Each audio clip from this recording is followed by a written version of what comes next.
नमस्कार, मेरा नाम कपिल वशिष्ठ है और तैयारी अब इस बात की है कि 5 मैचों की T20I सीरीज कैसी रहेगी न्यूजीलैंड के खिलाफ। शुरुआत होने वाली है, ये एक तरह से वर्ल्ड कप का ऑडिशन आप कह सकते हैं फाइनल 11 के लिए, क्योंकि वर्ल्ड कप की टीम का ऐलान तो हो चुका है, लेकिन फॉर्म कैसी होगी ये भी बहुत इंपॉर्टेंट होगा देखना।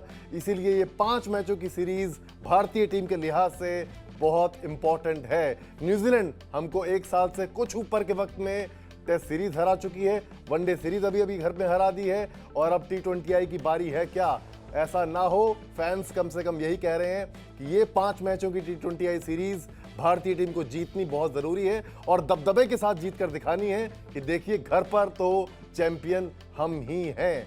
तो देखना होगा सूर्य कुमार यादव की टीम क्या करती है। 11 आपको जल्दी से बता देता हूं क्या रहने वाली है, प्रोबेबल, क्योंकि अभी अनाउंसमेंट जाहिर नहीं हुआ है, मैच शुरू होने में वक्त बाकी है, लेकिन लगता ऐसा ही है कि अभिषेक शर्मा दिखाई देंगे आपको, संजू सैमसन के साथ ये तय है। नंबर 3 पर, क्योंकि कप्तान सूर्य कुमार यादव खुद कह चुके हैं कि दिखाई देंगे ईशान किशन, क्योंकि इंतजार करना होगा अभी श्रेयस अय्यर को, क्योंकि कप्तान साहब ने खुद कह दिया कि ईशान किशन वर्ल्ड कप की टीम में है, वो आपको 3 नंबर पर दिखाई देंगे। 4 पर खुद सूर्य कुमार यादव आएंगे, लेकिन अगर कोई ऊपर लेफ्टी आउट होता है मान लीजिए, तो हो सकता है कि लेफ्ट राइट का कॉम्बिनेशन बनाने के लिए सूर्य कुमार यादव ही 3 पर आ जाएं। संजू सैमसन जल्दी आउट हो जाते हैं तो फिर आपको दिखाई देगा कि सूर्य कुमार यादव आएंगे, लेकिन अगर अभिषेक शर्मा आउट हो जाते हैं तो फिर लेफ्ट राइट का कॉम्बिनेशन बनाने के लिए तो इस तरह से ईशान किशन और सूर्य कुमार यादव में से कोई भी 3 या 4 नंबर पर आ सकता है। उसके बाद 5 नंबर पर लगता है ऐसा ही है कि या तो हार्दिक पांड्या और या फिर आपको दिखाई देंगे शिवम दुबे कहीं ना कहीं। उसके बाद रिंकू सिंह आएंगे, उसके बाद अक्षर पटेल, और जो पेस अटैक को लीड करेंगे इस बार वो हैं हार्दिक पांड्या, उनके साथ होंगे अर्शदीप सिंह, लगता है ऐसा ही है। और स्पिनर के लिहाज से अगर देखें तो अक्षर पटेल आपको दिखाई देंगे और वरुण चक्रवर्ती। तो ये भारत की 11 सेटल दिखाई देती है। लगता है ऐसा ही है कि कम से कम नागपुर में यही 11 आपको मैदान पर दिखाई देगी। और अब बात करें अगर फॉर्म की, तो फिर सबसे ज़्यादा निगाहें कप्तान सूर्य कुमार यादव की तरफ ही होंगी, क्योंकि पिछला पूरा साल उनके लिए अच्छा नहीं रहा है। उनकी पर्सनल बैटिंग के लिहाज से अगर देखें तो जो उनकी स्ट्राइक रेट हुआ करती थी 163-65 के आसपास की, वो घटकर आ गई, अब देखिए 123 के आसपास आ गई 2025 में।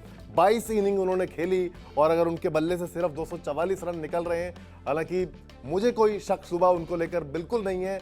कमाल के खिलाड़ी हैं, कमाल के कप्तान हैं, और जो वो फिर 360 डिग्री का नज़ारा दिखाते हैं मैदान में, उनके जैसा फिर कोई खिलाड़ी भी नहीं है जब उनका बल्ला चलता है। 3-4 बार अनलकी भी रहे हैं, हम बेनिफिट ऑफ डाउट हमको देना चाहिए, और मुझे लगता है कि सूर्य कुमार यादव का बल्ला बोलने वाला है ज़रूर। जहां तक ईशान किशन का सवाल है, कमाल का डोमेस्टिक क्रिकेट खेल कर आ रहे हैं, और जिस तरह से आप देखिए झारखंड को उन्होंने जीत दिलाई, वो भी कमाल थी, और इसीलिए उनका चयन भी T20 वर्ल्ड कप की टीम में हुआ था। तो बहुत अहम मुकाबला, पहला मुकाबला, और न्यूजीलैंड की टीम बहुत घातक टीम हो चुकी है। और भारतीय टीम को आप देखिए, पिछले साल नवंबर ज़्यादा दूर नहीं गया है जब आपको इन्होंने हरा दिया था टेस्ट क्रिकेट में, 3-0 से व्हाइट वॉश करके चले गए, अभी वनडे में हरा दिया है। तो न्यूजीलैंड ऐसा क्या हुआ बन गई भैया कि हमारी समझ में नहीं आ रही है कि कैसे इनको काबू में करें। विराट कोहली, रोहित शर्मा के रहते हुए आपको वनडे सीरीज हरा दी उन्होंने, ये हमको मानना पड़ेगा कि हम खराब खेले उनसे। लेकिन अब जो हमारे दिग्गज हैं कहीं ना कहीं T20 में, जसप्रीत बुमराह कमाल के गेंदबाज हैं, कोई ज़रूरत नहीं है उनके बारे में बताने की कुछ भी, पेस अटैक को लीड करेंगे। अर्शदीप सिंह थोड़ी पिटाई ज़रूर हुई, लेकिन शुरुआती झटके देने में एक्सपर्ट है, हम सब जानते हैं, और वो जो उनकी राइट हैंड बैट्समैन को अंदर आती है बॉल, वो कहीं ना कहीं बहुत घातक है, तो वो उनकी स्विंग देखने को मिलेगी।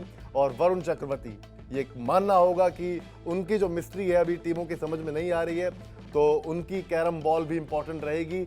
और मुझे लगता है कि अक्षर पटेल जिस तरह से बढ़िया करते रहे हैं, चाहे वो बल्ले से हो चाहे गेंद से हो, तो उनका कहीं ना कहीं रोल जो है वो गौतम गंभीर चेंज करते रहे हैं। हमने देखा है कि कोई जल्दी विकेट गिरती हैं तो पिंच हिटर के तौर पर उनको ऊपर भी भेज देते हैं। हालांकि बहुत सारे एक्सपर्ट्स को और लोगों को ये बात पसंद नहीं आती है कि आप जो आपके मेन बल्लेबाज हैं उनको ज़्यादा गेंदें नहीं दे रहे हैं। तो देखना होगा अक्षर पटेल कहाँ पर आते हैं, कोई बड़ी बात नहीं है, आपको कभी 5 पर भी दिख जाए, वो हो सकता है 8 पर भी दिख जाए। तो भारतीय टीम के लिहाज से अगर देखें तो बहुत इंपॉर्टेंट ये 5 मैच की सीरीज, लेकिन मेरे फेवरेट इस समय अभिषेक शर्मा है। वो जो उनकी हाई रिस्क ग्रेट रिवॉर्ड्स वाली जो उनकी अप्रोच है मुझे बहुत पसंद आती है। सामने चाहे शाहीन शाह अफरीदी हो, चाहे एनगीडी हो, चाहे नीशम हो, कोई भी हो, वो जब डांसिंग डाउन द ट्रैक जिसे बोलते हैं ना, पहली बॉल पर जो आगे बढ़ के, अगर रेंज में नहीं है बॉल, अगर रेंज में है तो खड़े खड़े जाएगा, और अगर गुड लेंथ के आसपास है तो उसको आगे बढ़ के जाते हैं फिर वो उसके लिए।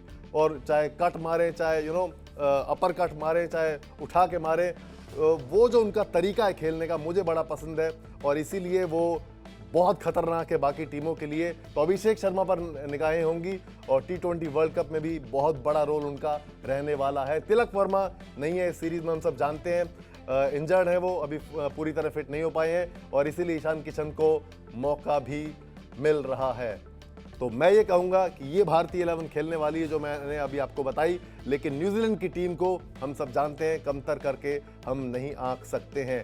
क्या होगा हार जीत का नतीजा, ये समय बताएगा, थोड़ा वक्त बाकी है, लेकिन मैच के बाद एक बार फिर से हाजिर होंगे। अभी के लिए इतना ही।